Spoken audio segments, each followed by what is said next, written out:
Dear student, most welcome to all you in English की पाठशाला भाई आर्यन सर।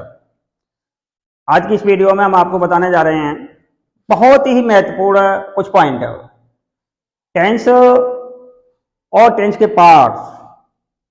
वैसे तो हमने देखा है कि आप इनको पूरा लर्न कई एक दिन लगा देते हैं करने में, लेकिन एक ट्रिक है। यहां पर हम केवल दो चीजों को टेंस के अंतर्गत पहचानना जरूरी समझते हैं, और वो दो चीजें हैं केवल हेल्पिंग वर्ब और मेन वर्ब की फॉर्म। यदि आपको टेंस की हेल्पिंग वर्ब और मेन वर्ब की फॉर्म आ जाती है कि कौन से टेंस में कौन सी मेन वर्ब की फॉर्म लगेगी और कौन सी उसकी हेल्पिंग वर्ब हुआ करती है, तो बस आपके टेंस कंप्लीट हो जाते हैं। क्या जरूरत है एक दिन में एक टेंस को सॉल्व करना, एक दिन में एक टेंस के बारे में जानना। काफी लोग हमने देखे हैं कि एक दिन में एक ही टेंस को करा पाते हैं, या बच्चों को एक दिन में एक ही टेंस के बारे में बता पाते हैं। तो आइए केवल आप दो चीजों के बारे में जान जाइए, बस आपके टेंस कंप्लीट हो गए, गारंटी के साथ में आपके टेंस कंप्लीट हो जाएंगे। तो आइए देखिए, इस वीडियो के माध्यम से हम आपको बहुत ही एक सरल, बहुत इजी ट्रिक आपको बताने जा रहे हैं, जिससे आपके टेंस एकदम से बिल्कुल क्लियर हो जाएंगे, किसी प्रकार का कोई डाउट नहीं रहेगा। तो आइए देखते हैं कि क्या होता है। यहां पर देखिए, आप देख रहे हैं कि हेल्पिंग वर्ब्स ऑफ टेंसेस है। एक चार्ट मैंने यहां पर शो किया है, जिस टेंस में केवल हेल्पिंग वर्ब शो कर रहे हैं कि किस टेंस में कौन सी हेल्पिंग वर्ब लगेगी। तो आइए देखिए कि ये टेंस इंडेफिनिट, कंटिन्यूस, परफेक्ट और परफेक्ट कंटिन्यूस। आप सभी लोग जानते हैं कि there are 4 parts of each tense. प्रत्येक टेंस के 4 भाग होते हैं। वो 4 भाग कौन कौन से होते हैं आप देखिए। प्रेजेंट एक इंडेफिनिट होता है, प्रेजेंट कंटिन्यूस होता है, प्रेजेंट परफेक्ट होता है, प्रेजेंट परफेक्ट कंटिन्यूस होता है। लाइक दैट यहां पर देखिए पास्ट के 4 भाग होते हैं। पास्ट इंडेफिनिट होता है, पास्ट कंटिन्यूस होता है, पास्ट परफेक्ट होता है, पास्ट परफेक्ट कंटिन्यूस होता है। इसके बाद में देखिए फ्यूचर होता है, फ्यूचर का इंडेफिनिट होता है, फ्यूचर कंटिन्यूस होता है, फ्यूचर परफेक्ट होता है, फ्यूचर परफेक्ट कंटिन्यूस होता है। तो प्रत्येक टेंस के जो 4 भाग होते हैं, चारों भागों के बारे में सबसे पहले हमें जानना जरूरी है कि किस टेंस की कौन सी हेल्पिंग वर्ब हुआ करती है। तो सबसे पहले देखिए, यहां पर आप प्रेजेंट के बारे में देखते हैं। हम प्रेजेंट इंडेफिनिट की हेल्पिंग वर्ब होती है कौन सी? डू और डज। कौन सी होती है? डू और डज। प्रेजेंट इंडेफिनिट की हेल्पिंग वर्ब डू और डज, इसके बारे में देख लेते हैं। इसके बाद में प्रेजेंट कंटिन्यूस की हेल्पिंग वर्ब हुआ करती है कौन सी? एज, एम और आर। तीसरा, प्रेजेंट परफेक्ट की कौन सी होती है? हैज और हैव। ये प्रेजेंट परफेक्ट की हेल्पिंग वर्ब हुआ करती है हैज और हैव। इसके बाद में देखिए प्रेजेंट परफेक्ट की कौन सी हुआ करती है? प्रेजेंट परफेक्ट की होती है हैज बीन और हैव बीन। अब हम इसमें ये तो जान गए हैं, ये हमारी प्रेजेंट टेंस की हेल्पिंग वर्ब है, लेकिन किसको किसके साथ यूज करते हैं ये देखिए। हम आपको प्रत्येक टेंस के पार्ट में बताएंगे कि कौन सी हेल्पिंग वर्ब किस सब्जेक्ट के साथ में यूज होती है। फिलहाल इतना देख लीजिएगा कि किसी भी टेंस की हेल्पिंग वर्ब कौन सी हुआ करती है। नेक्स्ट देखिए, पास्ट टेंस। ये तो आपका प्रेजेंट टेंस था। प्रेजेंट टेंस के चारों भागों की ये आपकी हेल्पिंग वर्ब है। कोई डाउट? समझ गए होंगे। चलिए आगे चलते हैं, पास्ट के बारे में देखते हैं। इसी तरीके से पास्ट इंडेफिनिट, पास्ट का इंडेफिनिट भाग, पास्ट के इंडेफिनिट के भाग की हेल्पिंग वर्ब हुआ करती है डिड। कौन सी होती है? डिड। पास्ट कंटिन्यूस की हेल्पिंग वर्ब हुआ करती है वाज और वर। पास्ट परफेक्ट की हेल्पिंग वर्ब कौन सी होती है? हैड। इसी तरीके से पास्ट परफेक्ट कंटिन्यूस की हेल्पिंग वर्ब हुआ करती है हैड बीन। कौन सी होती है? Had been. इसी तरीके से आप देखिए फ्यूचर, तीसरा टेंस होता है फ्यूचर। फ्यूचर की कौन सी हेल्पिंग वर्ब होती है? विल और शैल। कौन सी होती है? विल और शैल। फ्यूचर कंटिन्यूस की कौन सी होती है? विल बी और शैल बी। फ्यूचर परफेक्ट की हेल्पिंग वर्ब कौन सी होती है? विल हैव और शैल हैव। इसी प्रकार से फ्यूचर परफेक्ट कंटिन्यूस की हेल्पिंग वर्ब होती है विल हैव बीन और शैल हैव बीन। मेरे मित्रों, ये तो आपकी हेल्पिंग वर्ब रही, लेकिन इन हेल्पिंग वर्ब का यूज हम किस प्रोनाउन के साथ में करेंगे? देखिए, यहां पर किसी टेंस के अंतर्गत दो हेल्पिंग वर्ब हैं। तो आइए देखते हैं यहां पर सबसे पहले प्रेजेंट इंडेफिनिट की डज और डू। डज का प्रयोग हम सिंगुलर सब्जेक्ट के साथ करेंगे, लेकिन किस प्रकार के सेंटेंस में करेंगे? केवल नेगेटिव और इंटेरोगेटिव जो सेंटेंस होते हैं उन्हीं में हम डू और डज का प्रयोग करेंगे। We can not use in affirmative type sentence. Affirmative type sentence में इनका प्रयोग नहीं किया जाता है, इनका प्रयोग केवल नेगेटिव और इंटेरोगेटिव टाइप सेंटेंस में होता है। ठीक है ना? इसी प्रकार से यहां पर is, am, are on types of the sentences. We can use is, am, are with all type of the sentences. सभी प्रकार के सेंटेंस में इज, एम, आर का प्रयोग होता है। सभी प्रकार के सेंटेंस में हैज और हैव का प्रयोग होता है, चाहे सेंटेंस आपका अफर्मेटिव हो, चाहे नेगेटिव हो, चाहे इंटेरोगेटिव हो। इसी प्रकार से इनका भी प्रयोग हम अकॉर्डिंग टू सब्जेक्ट, यहां पर जिस प्रकार से according to subject is, am, are जो हमने पहले वीडियो में बता दी है आपको कि इज का प्रयोग किसके साथ होगा, एम का प्रयोग किसके साथ होगा, कौन से किस प्रकार के सब्जेक्ट के साथ होगा, आर का प्रयोग किसके साथ होगा। यहां पर हैज का प्रयोग हम सिंगुलर नाउन और प्रोनाउन के साथ करते हैं। हैव का प्रयोग प्लूरल प्रोनाउन और प्लूरल नाउन के साथ करते हैं। लाइकली दैट हैज बीन का भी प्रयोग सिंगुलर सब्जेक्ट के साथ करेंगे, हैव बीन का प्रयोग प्लूरल सब्जेक्ट के साथ करेंगे।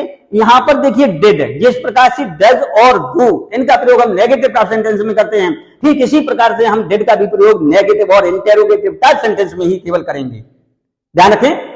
आगे चलते हैं। बाद का प्रयोग सिंगुलर सब्जेक्ट के साथ, बर का प्रयोग प्लूरल सब्जेक्ट के साथ, हेड का प्रयोग both type of the subject singular और प्लूरल, चाहे आपका सब्जेक्ट सिंगुलर हो चाहे आपका सब्जेक्ट प्लूरल हो, दोनों प्रकार के सब्जेक्ट के साथ में हेड का प्रयोग करेंगे।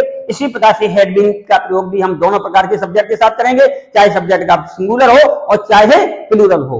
यहां पर आइए बिल और शेल देखिए। फ्यूचर इंडेफिनिट की जो हेल्पिंग वर्ब हुआ करती है बिल और शेल होती है। शेल का प्रयोग केवल सब्जेक्ट आई और बी के साथ, इस शेल का प्रयोग किस प्रकार के सब्जेक्ट के साथ, आई और बी के साथ करेंगे। और बिल का प्रयोग all type of the subject remaining to I and B, I और बी को छोड़ करके, आई और बी को leaving to I and B, I और बी को छोड़ करके शेष अदर जितने भी सब्जेक्ट हैं उनके साथ में हम बिल का प्रयोग करेंगे। आगे इसी प्रकार से बिल बी का प्रयोग करेंगे, सेल बी का प्रयोग करेंगे, बिल हैव का करेंगे, सेल हैव का करेंगे, बिल हैव बीन और सेल हैव बीन का प्रयोग करेंगे। ये आपकी रही हेल्पिंग वर्ब। टेंस के अंतर्गत आने वाली, प्रत्येक टेंस के अंतर्गत आने वाली आपकी ये हेल्पिंग वर्ब रही, जिनका प्रयोग हम सब्जेक्ट के अकॉर्डिंग में करते हैं। ठीक है ना? आगे समझ में, ये आपका हेल्पिंग वर्ब चार्ट रहा। अब बात आती है आपकी forms of tenses. Main verb की कौन सी फॉर्म किस टेंस में लगती है? बहुत छोटे से एक फार्मूले के माध्यम से, बहुत छोटे से वीडियो में हम आपको ये सारी चीज, आज कहते हैं गागर में सागर भरना, क्या करना? गागर में सागर भरना। बहुत छोटे से वीडियो में बहुत बड़ा कोर्स टेंस का मैं सॉल्व करके दे रहा हूं आपको, इस वीडियो में दिखा रहा हूं। आप देख सकते हैं, बड़े आसानी तरीके से समझ सकते हैं। केवल हेल्पिंग वर्ब जान जाइए और सेंटेंस में आने वाली मेन वर्ब की फॉर्म जान जाइए कि किस टेंस में कौन सी फॉर्म लगती है। तो आइए देखते हैं फॉर्म्स ऑफ टेंसेस। टेंस की फॉर्म में क्या लगती हैं? देखिए प्रेजेंट इंडेफिनिट, ये प्रेजेंट इंडेफिनिट रहा। प्रेजेंट इंडेफिनिट टेंस कौन सा? ये प्रेजेंट इंडेफिनिट। इसमें मेन वर्ब की फर्स्ट फॉर्म लगेगी। कौन सी लगेगी? मेन वर्ब की फर्स्ट फॉर्म का प्रयोग करेंगे। पास्ट इंडेफिनिट, पास्ट इंडेफिनिट में क्या लगाएंगे? पास्ट इंडेफिनिट में हम मेन वर्ब की सेकंड फॉर्म लगाएंगे। क्या लगाएंगे? मेन वर्ब की सेकंड फॉर्म का प्रयोग होगा। फ्यूचर इंडेफिनिट, फ्यूचर इंडेफिनिट में हम मेन वर्ब की फर्स्ट फॉर्म का यूज करते हैं। किसका करेंगे? मेन वर्ब की फर्स्ट फॉर्म का यूज करेंगे। All continuous tense, all continuous means क्या? प्रेजेंट कंटिन्यूअस हो, चाहे पास्ट कंटिन्यूअस हो, चाहे फ्यूचर कंटिन्यूअस हो, तीनों टेंस के कंटिन्यूअस के जो सेंटेंस होंगे उनमें हम मेन वर्ब में आईएनजी का प्रयोग करेंगे। क्या करेंगे? आईएनजी का प्रयोग करेंगे। इसके बाद आता है आपका all perfect tense. All perfect means चाहे आपका प्रेजेंट परफेक्ट हो, चाहे पास्ट परफेक्ट हो, चाहे फ्यूचर परफेक्ट हो, तीनों प्रकार के टेंस के जो परफेक्ट के सेंटेंस होंगे उनमें हम मेन वर्ब की थर्ड फॉर्म का प्रयोग करेंगे। किसका करेंगे? मेन वर्ब की थर्ड फॉर्म का प्रयोग करेंगे। इसके बाद आता है all perfect continuous. All perfect continuous means present perfect continuous, चाहे पास्ट परफेक्ट कंटिन्यूस हो, चाहे फ्यूचर परफेक्ट कंटिन्यूस हो, तीनों टेंस के परफेक्ट कंटिन्यूस टेंस, तीनों टेंस के परफेक्ट कंटिन्यूस टेंस में हम मेन वर्ब में आईएनजी लगाएंगे। क्या लगाएंगे? मेन वर्ब में आईएनजी लगाएंगे और सिंस और फोर का प्रयोग होगा। यहां पर आप देख रहे हैं मेन वर्ब में आईएनजी तो यहां ऑल कंटिन्यूस टेंस में भी लगती है। किसमें लगती है? ऑल कंटिन्यूस टेंस में भी लगती है मेन वर्ब में आईएनजी। ये all continuous tense, all continuous का मतलब है सभी प्रकार के कंटिन्यूस टेंस में मेन वर्ब में आईएनजी लगती है। और यहां पर ऑल परफेक्ट कंटिन्यूस और हो गया है, तो ऑल परफेक्ट कंटिन्यूस का मतलब यहां तो मेन वर्ब में आईएनजी लगाएंगे लगाएंगे, और यहां ऑल परफेक्ट कंटिन्यूस का मतलब उसमें सिंस और फोर टाइम के लिए भी आपको ऐड करना पड़ेगा। ये बात रही आपकी फॉर्म्स ऑफ टेंस की। अब यहां पर एक डाउट है, शायद आप लोगों को डाउट पैदा हो रहा होगा। वो डाउट आपका क्या है? प्रेजेंट इंडेफिनिट में सिंगुलर नाउन और प्रोनाउन, किस किस के साथ? सिंगुलर नाउन और प्रोनाउन, इनके साथ क्या लगाएंगे? यहां जो हमने कहा है प्रेजेंट इंडेफिनिट में एमबी की फर्स्ट फॉर्म, तो यहां इस डाउट को दूर कीजिएगा। सिंगुलर नाउन और प्रोनाउन के साथ अफर्मेटिव सेंटेंस में हम एस और ई एस का प्रयोग करते हैं। किसका करते हैं? एस और ई एस का प्रयोग करेंगे। और यदि आपका सब्जेक्ट प्लूरल है, नाउन या प्रोनाउन है, तो एमबी की फर्स्ट फॉर्म रखेंगे। क्या रखेंगे? मेन वर्ब की फर्स्ट फॉर्म का प्रयोग होगा। ठीक है, तो इस प्रकार से ये टेंसों की फॉर्म है जो इन मेन वर्ब की फॉर्म्स हैं जो इन टेंसों के साथ में यूज की जाती। ये आपकी हेल्पिंग वर्ब रही। एक बात यहां आती है डज और डू और डिड, तीन आपकी जो ये डज, डू और डिड हेल्पिंग वर्ब हैं, जब इनका प्रयोग नेगेटिव इंटेरोगेटिव सेंटेंस में होगा, इनका प्रयोग डज, डू और डिड का प्रयोग जब नेगेटिव और इंटेरोगेटिव सेंटेंस में होगा, तब इनके साथ में हम मेन वर्ब की फर्स्ट फॉर्म ही यूज करेंगे। डज के साथ, डू के साथ और डिड के साथ मेन वर्ब की फर्स्ट फॉर्म का ही प्रयोग होगा।